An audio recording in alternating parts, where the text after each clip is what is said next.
Finally Delhi airport வந்து இறங்கியாச்சு.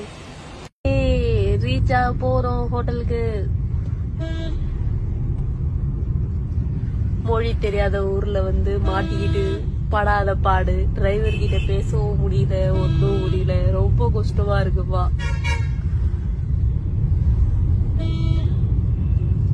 அண்ணா தண்ணி வேணும்னு கூட கேட்க முடியல. அவருக்கு இங்கிலீஷும் வேற தெரியாதான்.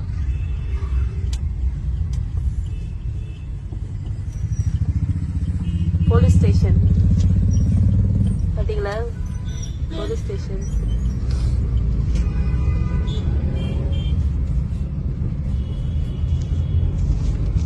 வீடியோ கொஞ்சம் ஷேக்கா இருக்கு, தவறாக நினைக்க வேண்டாம்.